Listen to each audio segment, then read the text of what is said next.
So the urgency and the duty that we have as men and women on the land is to become as well-versed in common law as we possibly can. And common law has been said a lot. This is a trite phrase, but it's common sense.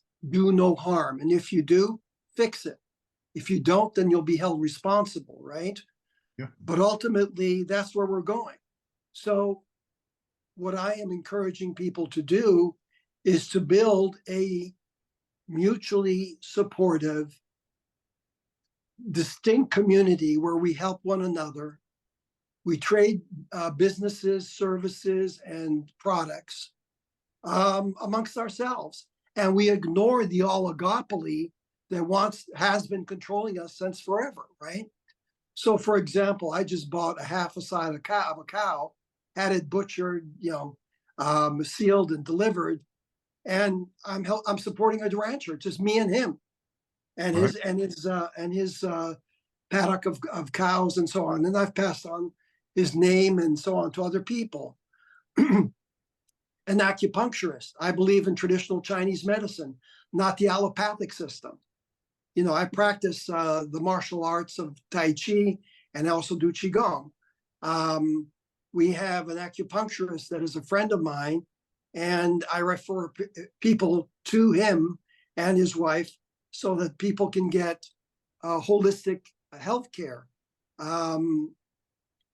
Schooling, for example. My daughter yanked her children out of school because of masking and everything else, and she homeschooled them for a year. Now she's found a hybrid homeschooling scenario, and she's happy with that. People don't, there's an acronym. It's fear is false evidence appearing real. Right. If people would just think through, and this is what we've been denied for so long, please wake up. If you in a neighborhood have a bunch of families with children, and you hire some disaffected teachers who said, I don't want to indoctrinate kids anymore. I want to teach math. I want to teach art, whatever.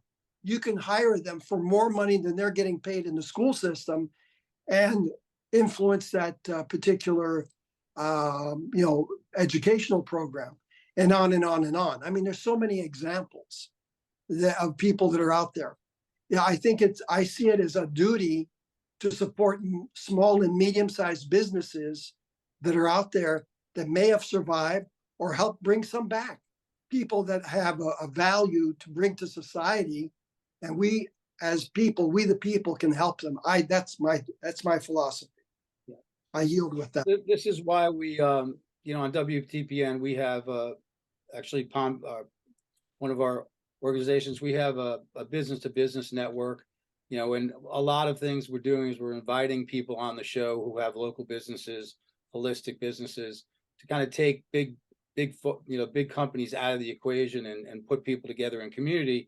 Because obviously this new republic, as you know, Floyd, is going to incorporate the community. It starts from the county up. Right. And Ed's a bit of an idealistic concept is great. And that's hopefully and where we do want to go.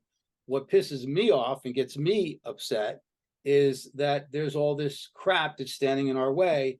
And there's all these people that are standing in our way of doing it. And they're confusing everybody. And we're up against this wall of deep state that's, kind of infiltrating what we, the people, are trying to do.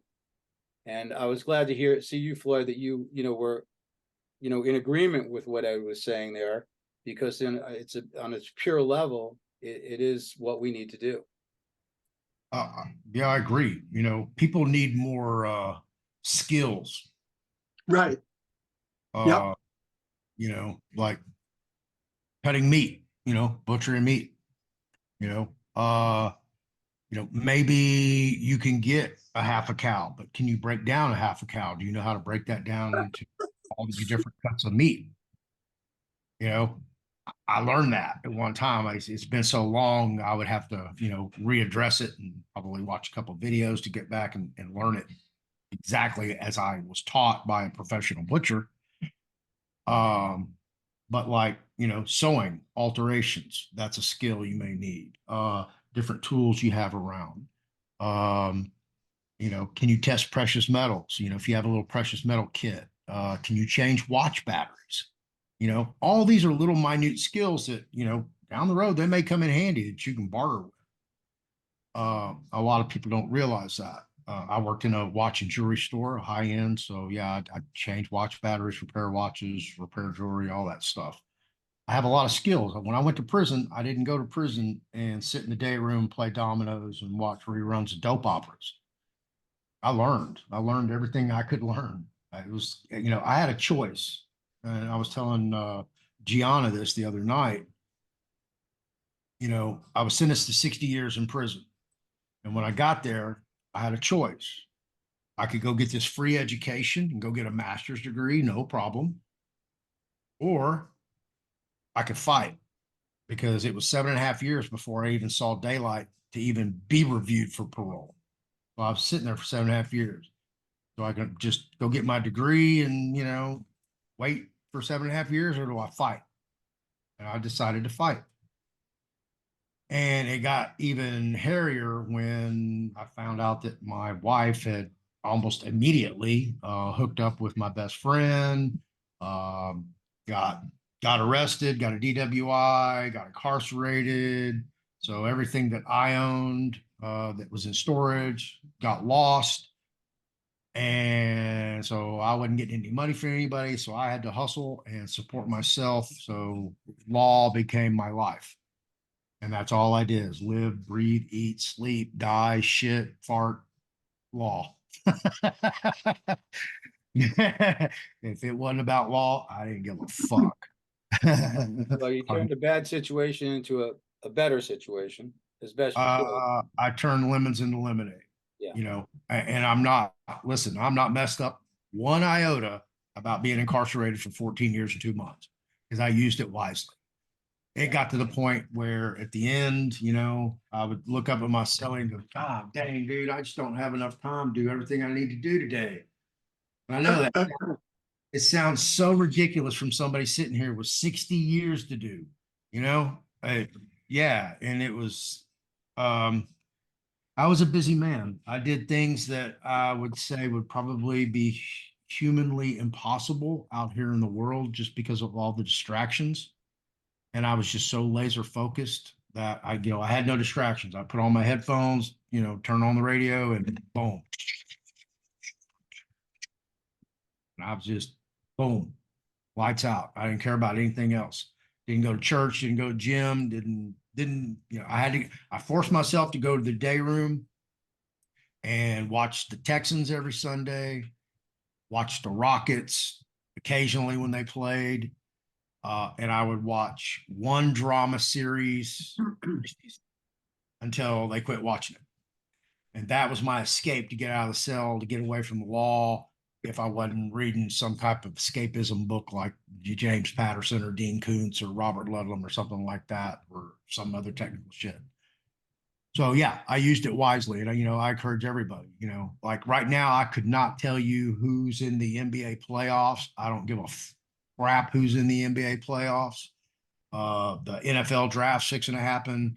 10 years ago, I could have told you who all the Texans were going to draft and, who they were going to trade. And yeah, I was all in it. So I don't even waste my time now, because that really has no bearing on the future of humanity.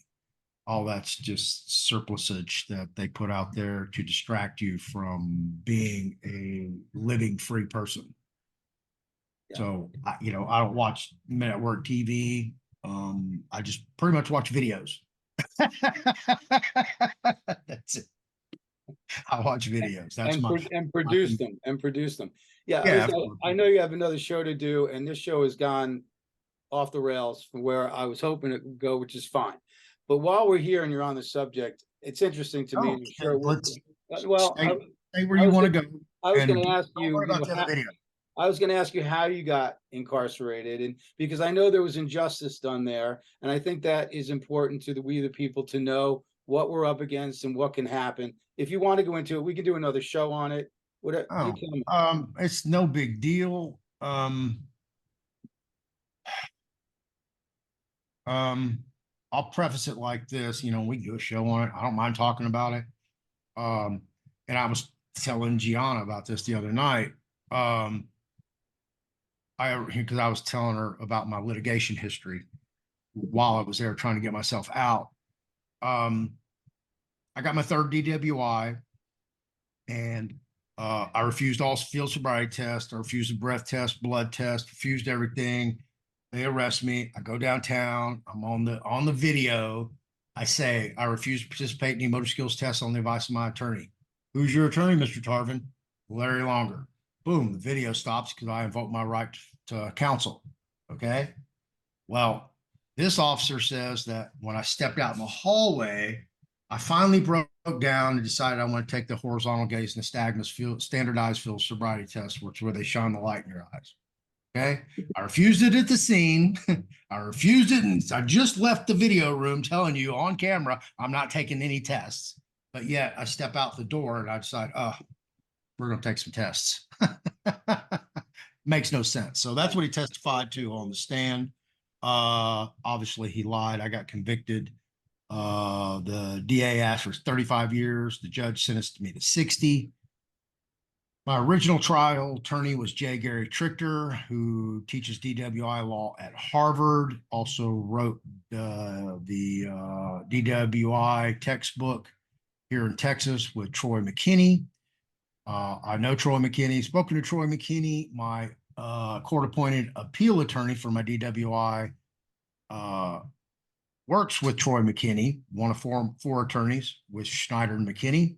So I'm thinking, hey, fuck, I got a $25,000 court-appointed appeal attorney. I'm going home because now I found all these errors and just realized my attorney had no business being an attorney because he didn't do anything for me, nothing.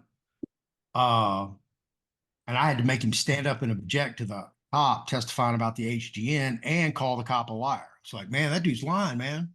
You got to call him out. Yeah, and he was just caught off surprise. But on my writ of habeas corpus on the state level, my 1107, I filed it, got the case remanded back to trial court from the Texas Court of Criminal Appeals. The trial judge refused to hold the hearing within 120 days as ordered by the Court of Criminal Appeals. So when I wrote the Court of Criminal Appeals citing Texas Code of Criminal Procedure, Article 11.54, basically anybody who's disobeying the writ of habeas corpus, the Court of Criminal Appeals is supposed to issue a capias directing any law enforcement officer in the state of Texas to arrest that person and bring them before the court to answer why they're disobeying the writ of habeas corpus. And when I filed that, the staff counsel for the Court of Criminal Appeals sent me a letter back, told me they dismissed my writ of habeas corpus without prejudice. No, they dismissed it. They didn't dismiss my case. They dismissed my writ, which is, it's a bittersweet thing because it means I can still refile it, but they just, we're going to stop the proceedings right here, Mr. Tarvin. You're trying to get us to arrest a fellow Republican judge. We're not doing that. Nope. We don't care what the law says. Nope.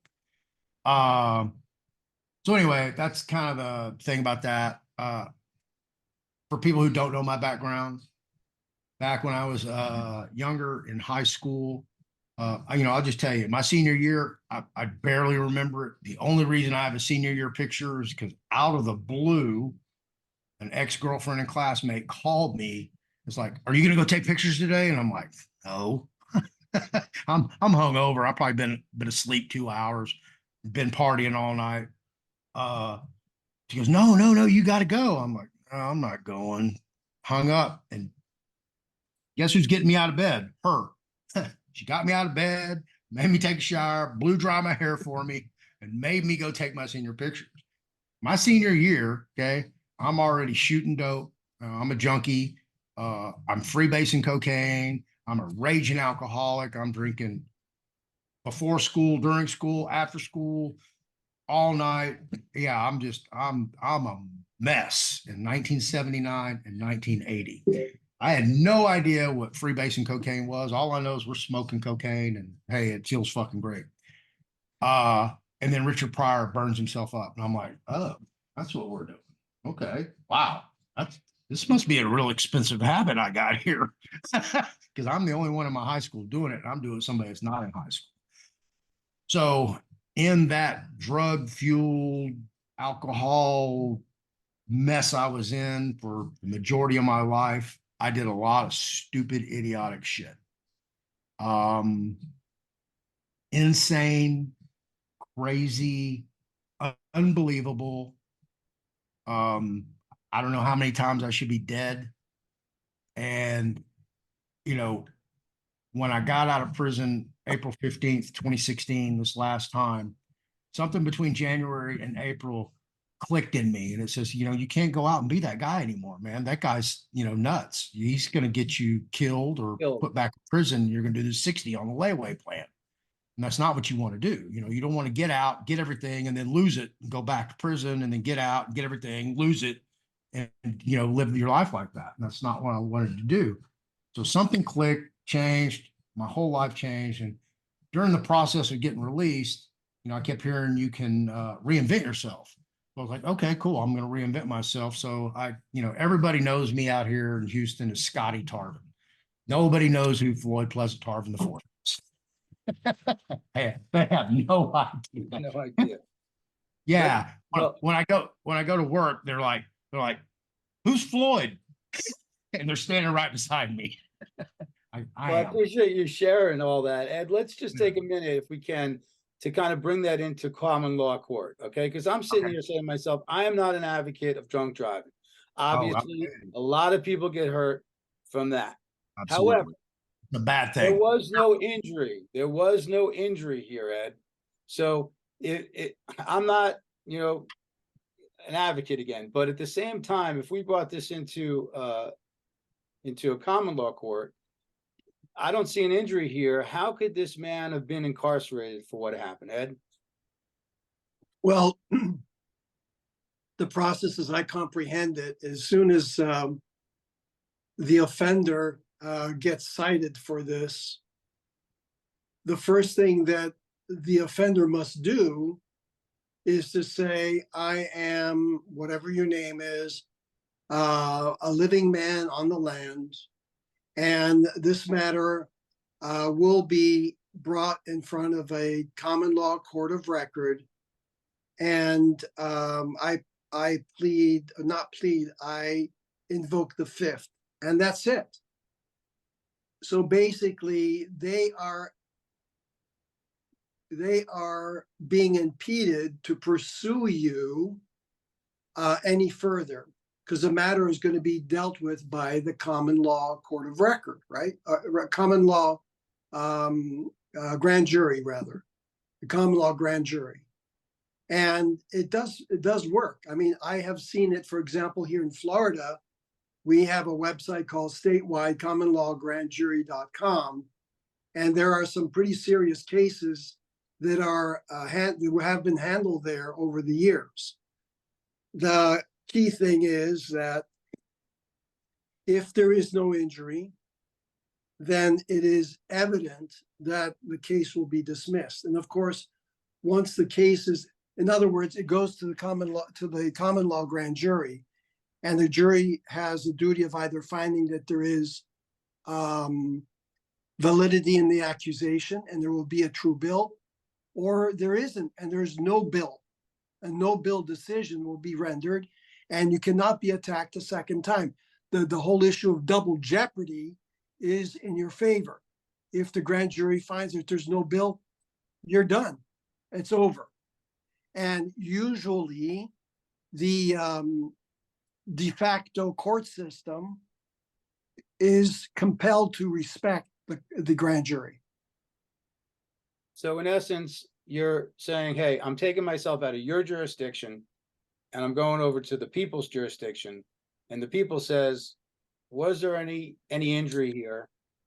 Is there a nullification process of, forgiveness applicable? And more than likely they would find no guilt and there would be no incarceration or no retribution for that particular incident. Is that correct? Yes, and most importantly, because of the decision that there is no bill, right? You cannot pursue that man or woman again for the same alleged crime. So there you have it, Floyd. In the common law, you would have been free. Oh yeah, because they used two prior DWIs to enhance that one to a third-degree felony. Then they used two prior felonies to enhance that to a habitual felony offender, and spank my ass. That's when they call your past catching up with you. Okay, so we've established today that you would be a free man. You would have never done that, but you would have never had this transitional change, maybe. And now we've also established that the three of us should establish our common law grand jury as soon as possible. Absolutely. The common law grand jury is the most powerful voice of the people on the land in the county, and you need 25 members in the community with at least 4 men and women who are either administrators or investigators that will do the thorough analysis of the affidavits and accusations and so on. So, and then it's brought to the common law grand jury for assessment as to whether there is a true bill or not. And again, out of the 25, you need 50% plus one person to render the decision whether it's a no bill or a true bill. And that's it. So Floyd, anytime you want to start a grand jury in Texas, let us know. Let me ask you this: why? Because Ed mentioned it being on the county level. Why does it have to just be on the county level? Why can't we have like a federal grand jury? Or state. Covers all the states. So that's a good question. Because all matters are local, right? You start at the county. And by the way, you're not restricted to just one grand jury per county. You can have multiple grand juries in a county.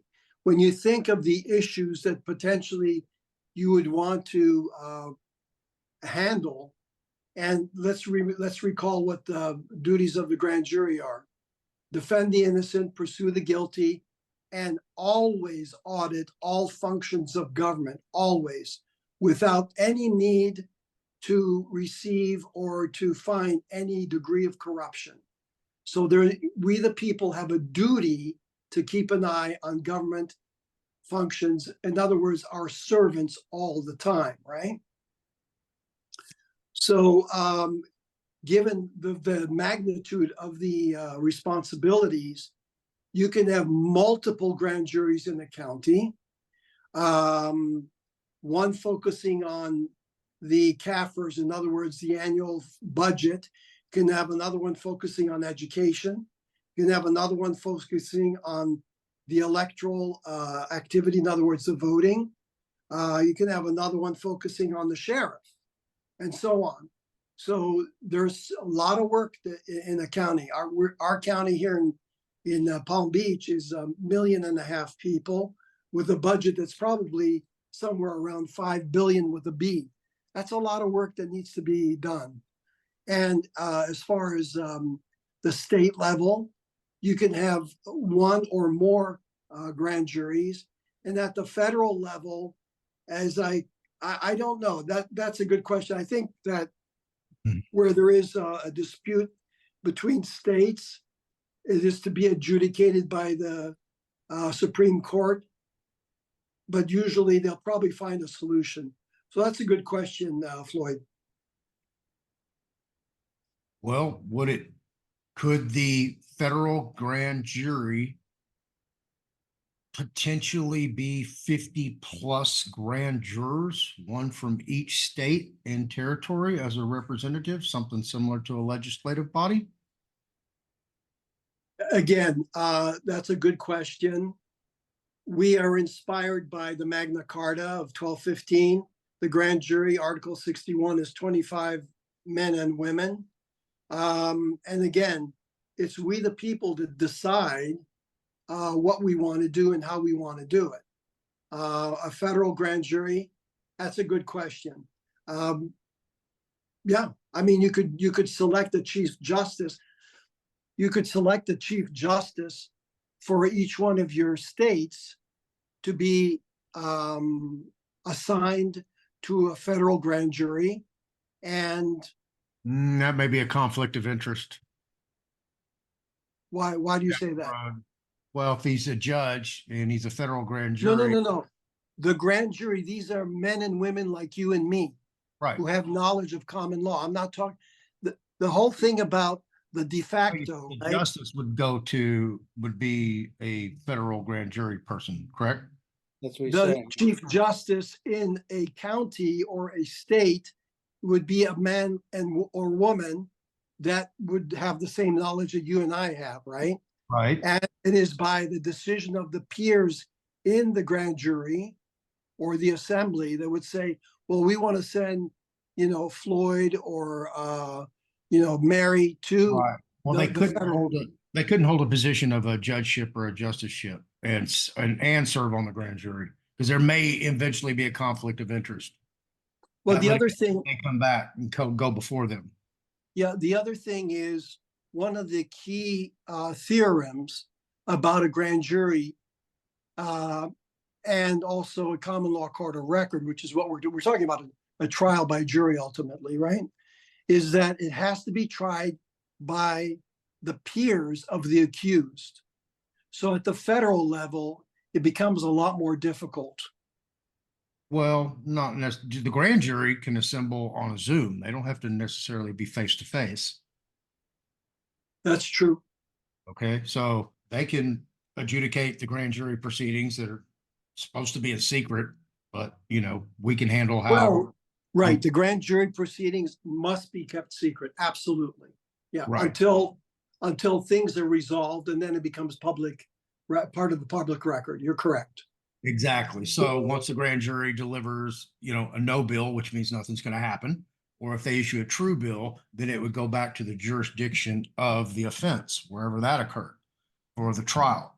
Right. It would go to, well, it depends. If it's an indictment, there's no need for a trial because the evidence is so overwhelming. It's a done deal, and the accused gets 40 days to rebut it. If they don't respond within those 40 days, on that 40th day, they have self-incriminated themselves. Okay. All right. Okay. So this is if there's probable cause, which is a degree lower than indictment, then it would go to a trial by jury, and it has to be a unanimous decision by the entire jury about what the case is. Okay. Wow, you're a wealth of knowledge on common law. I don't know that much about common law, to be honest with you. We want you to know a lot about common law because you are a powerhouse and you know a lot about a lot of stuff. And this is probably the most important thing because you've been through the mill with the assembly process because of the state national nonsense and other things. You've been through a mill through the freaking system who incarcerated you and took away a lot of your life. And so I think it's time that we all continue this conversation. And this is a good point and a good question, Ed. Floyd, every Wednesday night at 7:30 p.m. Yeah. Standard Time, we have a common law training, open common law training phone call. We've been recording it, the audio, and presenting it on our WTPN network. Within the next week or so, we'll have actually videos of those. They're open for everybody to listen to around the country. But we're going to discuss this. We're going to bring this up this week. I'd like to, Ed, if you can remember. Ed sometimes hosts the call, but our friend Roger Dowdell, who's a master of this, has been doing it for years. He's an expert trainer, our mentor, and a good friend and advocate, does these trainings. So if you'd like to join us on those calls, it'd be great to have your insight and your questions because they open up, interesting things for people to think about like we just did right here. So we want to kind of maybe end on that and say, definitely we appreciate, all you've put into this conversation today and lead people to our common law training calls on Wednesday night. We'll post them below and any other information, Floyd, you want to post, about how to be found. I know you're found everywhere. Yeah, I am just like it is behind me. The Fearless Floyd Show. Every social media platform, thefearlessfloydshow.com. At yahoo.com is my email. So yeah, I'm easy to find. My phone And number is you easy. have you're 62,000 followers before shadow banning. I don't know how many I have. I'm approaching 10,000. Actually, I'm approaching 10,000 subscribers on YouTube and my 600th video. So, But that's amazing, yeah. considering that they are definitely restrict. I see proof because you put stuff up. And I'm like, how Yeah. do you have 10, 50, 500 likes and 3 people watching? It's like, what? So Yeah. It's nuts, man. I can't. And in Telegram, it's even worse because I, when I was in Puerto Rico, I was at 2,950, 60. And then all of a sudden, I started losing members left and right, you all the need to way down. It change your went to, name to change your name to Ann Vandersteel. yeah, right. It went down to like 2,850. I lost like 100. And it's slowly starting to climb back up now. And what's crazy is you can go into the graph in the analytics and you can see I'm getting way more members joining than are leaving. And when people leave groups, it posts on there, so and so has left the group. Right. And you never see those in my Telegram. And I'm like, wow, Telegram's doing it too. This is nuts because Well, Telegram's supposed to be, private and secure. yeah, I just did a short commentary the other day, and I talked a little bit about that, the shadow banning stuff on YouTube and how they restricted people. They threw them off. They're throwing people off for saying the things they don't want to say. In your case, they're throwing you off because you're telling the truth about Yeah. Yeah. everybody. So it is what it is, but it's part of the. So just one last message from my perspective as well. I would encourage everybody that's listening in to establish a county common law grand jury as soon as possible, and learn about the whole subject by participating in the conference calls, the Zoom calls that are recorded on Wednesday night. Very, very valuable knowledge to have, and it'll be very useful in the future. Thank you. Yeah.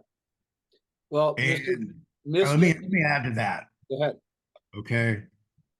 If you're like me in the fourth largest city in the country, one of the largest counties in the country, Harris County, Texas, probably not a good county to start in. If you're in a small country town and it's really, really corrupt, probably not the place to do that either. Okay. You want to find that middle ground county to start with where, they're not real corrupt, they're not overzealous. They'll kind of accept what you're doing.